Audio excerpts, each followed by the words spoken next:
welcome back to Backstage 360. I'm Kelly Bennett, and we are here at the NAMM Media Lounge, sponsored by JBL and AKG. And we've got Roni Lee with us. Roni?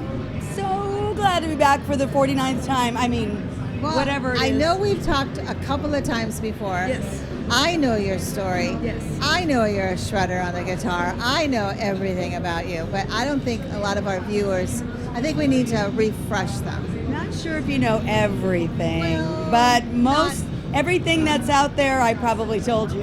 Well, I'm more interested on how you got involved in music back in the day, and how old were you, and what happened? I was very young. I was actually born in Los Angeles, but that didn't start me here. I got shuffled out of here through some weird family things, and I got taken to Oregon to live with my grandparents, where I wasn't allowed to listen to music because it wasn't very Christian. Now, that has nothing to do with the story. It just happened to be their deal, right? And they're lovely people, but they were just worried about my soul, you know? So I snuck a couple albums in and listened to them for the first time, and I was like, wow, this is energetic and awesome, and I want to be the guitar player. And I don't know where it came from. I was probably 13 years old. But 13, it's angst, you know, you have angst at 13 and 14. And I was feeling kind of powerless and stuck in Oregon and all these things. And I'm not going to go so far as to say rock and roll saved me, but I stole my brother's guitar, which I steal everything from him. Hi, Tom. Yes, most of your stuff I probably have. And he had a guitar. I'm like, yeah, I want it. I was the bigger sister, so I started, and it was a nylon string, acoustic.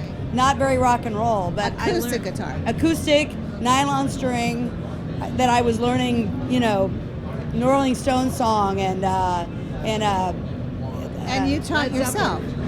I taught myself. Well, we only had records. You know, I had a 45. I had 45s that I could play an LP. So I would just put the needle on and listen and play and listen and play. And I would go watch bands because we didn't have YouTube, of course, or anything. And I go, okay, they put their hands here, they do this. I didn't know what notes were. I totally learned by ear, first of all. Wow. And then one day, I'd had it with high school, and I put a cigarette out in the principal's office, and I left. And I joined a rock band up in Seattle. But you were pretty good at the guitar by then. By then I had learned how to play guitar. Okay, so you were a guitar player. Had a couple guys who were friends of mine that would teach me a little bit. I could play some leads. I wasn't very good. I joined an all-girl band in Seattle.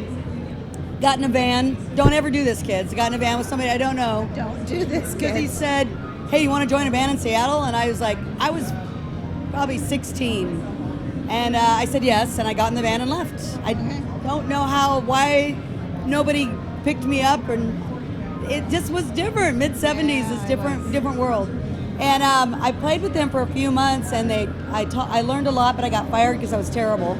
So then I really was. I just wanted it so much, you know. I don't know if you've ever seen Joan's interviews, but we kind of grew up in LA together playing music. After that, I went to LA and joined the Kim Valley troupe and all that. But we've had many talks, Joan and I, and we love the vibe. We're talking about Joan Jett.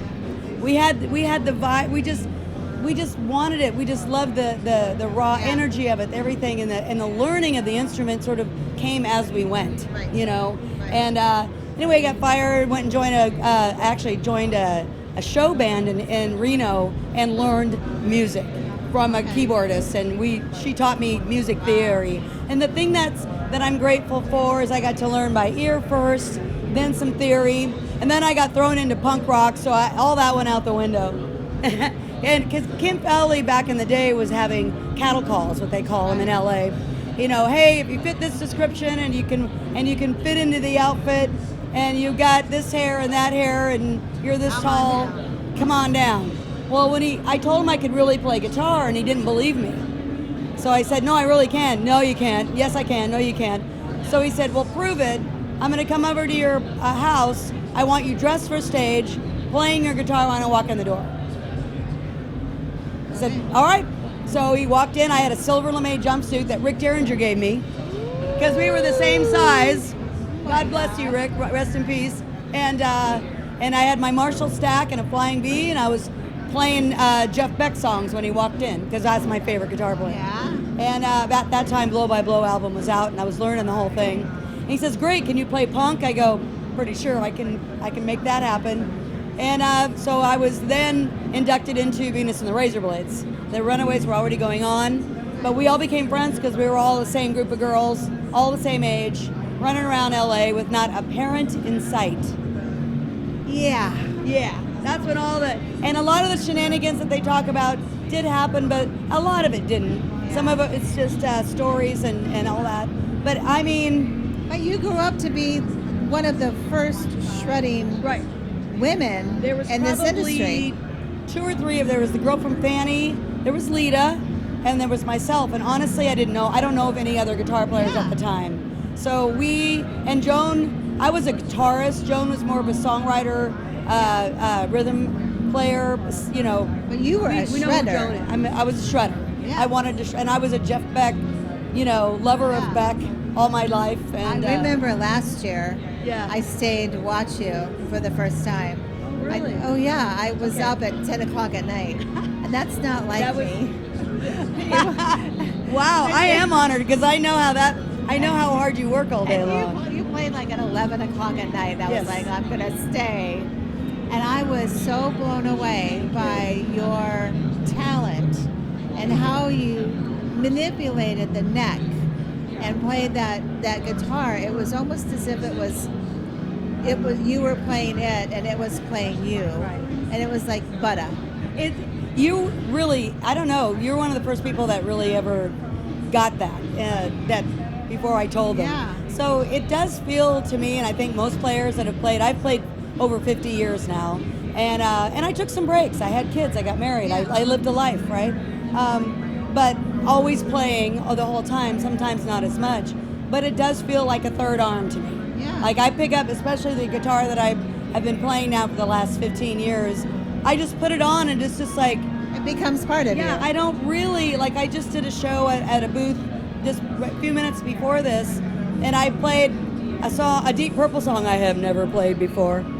But you know, Smoke on the Water. no, that I, Come on. No, it was- we could all play believe that. it or not, and this is not Highway Star. No. Yes, and they scared the hell out of me because I thought we were doing something completely different, and he starts Highway Star, and I went, well, I've heard it a million times. So that's where the ear comes in, you know. And thank God I'm a guitar player because when I get to a part I don't know, I can noodle. So anytime you see a guitar player just noodling, they probably just don't know that chord. There you go. But but I learned, like, I do like to manipulate. I like to make sounds. Yeah. And I like to sing, like, make the guitar like another front person, Yeah. you know, in the band. And I think I learned that from Jeff Beck. I did know him, but mostly I just learned it like we all learn things from our heroes. You know, I just tried, he has such an emotional vibe when he plays, and I tried to put that into it as well. You know, I want it to reflect how I'm feeling that day. And even if I'm not feeling great, it's still, it gives me energy, and then I hope it gives everybody else energy, and then pretty soon I'm just in it. And I'm just in the moment, and I love it, and I really, really wish everybody could just experience it for like even a little bit, because there's nothing like playing an instrument and making a sound with it, and have it sort of represent your brain. Musicians are probably understanding that, but me, I don't have a musical bone in my body. Well, I'm a fan, but I can't play and I can't sing. So well, you know when I enjoy it. When you're in the audience, and if an entertainer is doing their job, and I truly believe this, they'll pull you in. That's why the Jimi Hendrix experience was, somebody corrected me yesterday, and I go, Jimi Hendrix experience was all of us experience music, and he goes, no, it was the drugs. And I go, okay. Secondly, it was all of us having this experience together in music, and Jimmy was whether you loved his guitar player or not, and I'm not, to be honest with you, a huge Hendrix fan. I was more the Beck school, but the way he did it, the way he brought people in, and look what he did. He created a generation. He changed music. You cannot discount that ever, and I would never do that. And he would bring he knew his job. His job was like if one person wasn't feeling what he was feeling, I'm pretty sure he went to work at it. Wow. And I feel the same way. You know, I know, I read my audience. I know what we're there to have this moment together. And I always tell people, I play for free. I haul gear. You pay me to haul the gear and get there. Yeah. But the playing and that bit on stage, I'm completely addicted to it.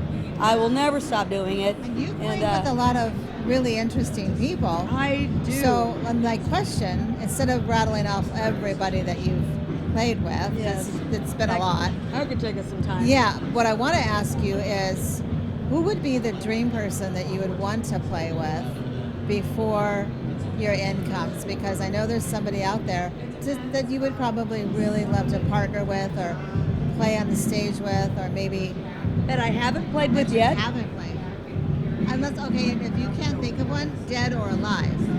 Oh, well, Jeff Beck, 100%. Okay. Because I've never actually played with him on stage, and I feel like I should have. So, alive, I was just jamming with him. I have a video of us playing together, but I don't know if that counts because he was playing drums, but Nuno Betancourt is another, he just finished his a Nuno Academy over in Vegas, and I was over there for that. And I like to help people with their jams, and Larry Mitchell and I do a lot of jams, and I hosted one on Wednesday. So a lot of times with those Steve Vai Academy deals, I give them a hand on their jams, and with some other clinical things and stuff, just kind of jumping in and out whenever I can if they're nearby. I've done one with them in New York and a couple in Vegas, and anyway, Nuno's was last weekend. So I would love to do a couple tunes with him. That would be fun. He's one of my favorites. And I love his attitude. He's a little bit scary, but I love his attitude. He's such a helpful guy. He is. He gets right into the weeds with everybody. And you have to not be, you can't be thin-skinned. If he has something to say to you, he'll say it. He's helping with a friend of mine's band, their children. Oh, I know. Sugar Fix. Sugar Fix. I was booked with them. We were supposed to do a show together. Yeah. And we had to cancel it for something. It was something in North County, San Diego. Yeah. But they're in Temecula, Yes. out of that area. And yes, I will probably reunite with them and do something That with would them be awesome. soon. Yes. So what's on the future for Roni Lee? Well, so we're Lynn and I, who write together. We are writing just a couple new tunes. I don't know if I'll do a full album this year because we are going in. If it's not the end of this year, it'll be the beginning of next. Really soon, we're going to go to over to the UK, and we're going to record it at Abbey Road. Wow. Yeah, we have 2 songs from Abbey Road. I want to do something sort of life. My last album was not my last album. 2 albums ago, I did what's called Lifetime. A lot of my songs from different areas. 2 of the songs were actually recorded at an analog studio in the 70s, and they went to be recorded on vinyl, and they're on this album, and they sound just as good as the ones we did last year. So I want to do 2 songs that sort of represent this whole experience that we've done here, and I want to do it at Abbey Road. Awesome. And it's just you get these little things in your head, and you're like, okay, it's the only studio I haven't done. I've done Sunset Sound. I've played. Honest to God, if you ask me which drummer in the world you want to play with, I've played with them all already. Wow. So Jorge Palacios is my current drummer, as well as Paul Higgins, Kenny Arnoff, Brian Tichy, Bill Smith from Heart. I'm a huge drummer fan, and so I don't know who's going to do these tracks with me, but they're going to be great. Awesome. I can tell you that. And I'm excited about that. Where can we find your music? So if you go to RONILEE, Roni Lee Group, Roni Lee Music, anything like that, Google me. I have a website, of course, that'll send you to all the links, but all of the usual Spotify's and the things that make us so much money. But I'm going to be doing here coming up. One of my projects this year is to do little TED Talks and tour with and I do air quotes around them because I'm going to go to and do some private things where I talk about all my experiences and some fun stories from the 70s and beyond, playing with Van Halen before they were signed, playing with playing with the Steppenwolf guys, playing with just, oh my gosh, hanging out with Robin Williams when he first got his show on Mork and Mindy. You know, all these little fun stories that I have from back in the day. You should write a book. I do have a book called Raised by Wolves, and it's done. And it's not out yet, but it's done. I finally finished it. And what this little talk tour I want to do is some music and some stories around those songs, how they got written, and some of the fun stories that happened. And some of it's a little bit, you know, emotional too, because of what I went through. And you know, I have a number of birth certificates. I was adopted out. I was passed around. Had a lot of not great things happen. Yeah. But I'm off my ex. I got a couple of exes. You know, different things like that. Yeah. Got some great kids. You know, But you it's know just what? life You're happens. above ground. Yeah, I'm above ground. You're above ground, and you're still making music. And people still like me, damn it. And you're still shredding. I'm still shredding. And it's funny because I really do think you really want to get better all the time, and I'm really working on that. Yeah. And I feel like I am, I try to keep progressing, try to keep moving, try to keep, I'm never going to stay on the cutting edge, and I really have no interest in that. Other people can do that. But I love my genre. I love what we do. I love that we tell stories, and I love bringing people into classic, the thing that makes rock classic. Yeah, exactly. And I'm a fan. All right. I'm a fan of you guys too. RoniLee.com is where you can find this woman and all her stuff. I definitely go to her website and check her out. She is an amazing guitarist. Thank you for the opportunity. Amazing Thank you guitarist. so Thank you much. so much. It's great. You're fantastic. And thank you for being here. And thank you for watching. And don't go away. We got more interviews coming up, so stay tuned. Ciao. Hi, welcome back to Backstage 360. I'm Kelly Bennett. We are here at the NAMM Media Center, sponsored by JBL and AKG. And with me is Jenine Sybil. Hello.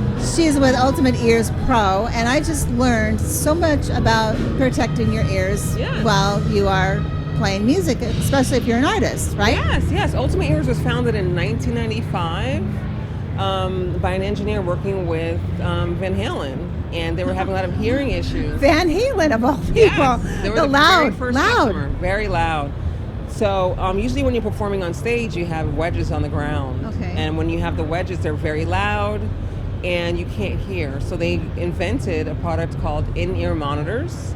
They're very small. They're custom made for your ear. This is our universal product, so anyone can get this off the shelf. It's on Amazon right now. It's the UE Universal 350. And basically, you can hear the playback of the music. So if you want to hear your vocals, if you want to hear more guitar, more bass, more drums, this keeps you in line with the music. And it also... But I don't understand, if you want to hear more drums or more bass, how do they do that with... You have an engineer. So you have a little sound pack on the back. It's called the wireless monitor system, and there's a board on the side of the stage. You see a bunch of guys hanging on the side of the stage, and they turn the knob. So you have highs, lows, mids. Okay. And you can adjust them. So this is our Pro product. This is the UE11 model. This has... Take that out and put them on. Each model has a different sound signature, and we have 8 products in our lineup. So if you want to hear more bass, we have tuned this so it's more bassy. Okay. So you hear a punchy bass. And they're really pretty too. Yes, you can optimize or change the faceplate. This one's green. Yeah. But you can do your logo. You can do a photo. We also have a feature called UE Switch. You can put diamonds in there? Yes, you can have diamond. Mariah Carey has diamonds on hers. Mariah Carey? Yes. Really? She sure does. She has your product? Yes. Oh, yes, we work with everyone from Alicia Keys, Taylor Swift, Justin Bieber. What does Justin have in his? I think it was a logo. It's been a while since I've seen his. Wow. But and some people have clear. Clear is the most popular color, funny enough, because they just want it to like blend in. Yeah. Then you take them in and you twist them into your ear. And you pop them in like that. And it's super easy. You can move your head around. And the most important part of this is protecting your hearing. Okay. I have met many musicians who did not use some sort of hearing protection, who have hearing loss. And we want to prevent that. Yeah. And we want to prevent tinnitus and ringing of the ears. A lot of people take their ears for granted, And I always say your ears are your first instrument. Without your ears, you have nothing essentially. So our goal is to educate and protect hearing for musicians and help them perform to their best.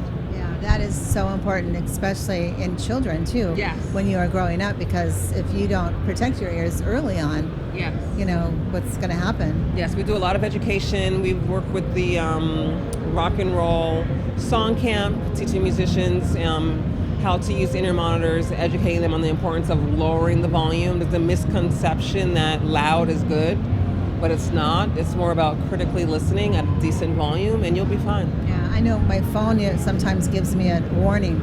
I'm in too loud of a spot. Yes, you need to keep that volume low. Like what? You need to lower that volume. It's very, very important. Yeah, it's like when your phone's overheating. Yes. It says that you're in a loud area. Yeah. Move. And once you damage your hearing, you can't bring it back. Oh my gosh. So Really? you have, yes. Wow. So where can people find these? Our website is pro.ultimateears.com. We'll say that slower. pro.ultimateears.com. Okay. And we have 200 dealers around the world, so you can find someone near you. You go to our website, find a dealer, put your zip code in, and you can find someone. And we're also on Amazon, if you want to go on Amazon. Wow. Yeah. How did you get involved with this? I worked in music booking at Jimmy Kimmel Live. I was always loved music and audio, and my manager there knew someone at Ultimate Ears, recommended me for the position. I've been working with artists ever since. It's been 12 years. Oh my gosh. With Ultimate Ears. It's a great family. Everyone really gets along, and we just love. I just love working with creative people Yeah. who love to perform and just have great energy. Like meeting people like you and Vasia has kept me with the company for just many years. So you're the ultimate ear protector. Yes, I am, along with my whole team. We are at NAMM right now at Hall A, booth 10720. Awesome. Well, it's so nice to talk to you, and thank you so much for doing what you're doing, because I don't think if we don't have people like you educating people about, obviously very important things, Yes. especially your hearing. You're welcome. I mean, what's going to happen when these kids get older and they can't hear, you know? Exactly. It's definitely becoming an epidemic, especially even with just going to a concert, people. Even if you're not a musician, get any earplug. Go to a concert with earplugs. I know you don't want to look like you're not cool, but protecting your hearing is more important than looking cool, in my opinion. Yeah. Talk to a teenager about that. Yes, I know. They'll learn. Once you hear the ringing, if you wake up the next morning and you hear the ringing, that's a problem. Thank you so much, Jenine. You're Such a pleasure meeting You're you. welcome. Thank Same you. here. And thank you for watching. Don't go away. We've got more interviews coming up next.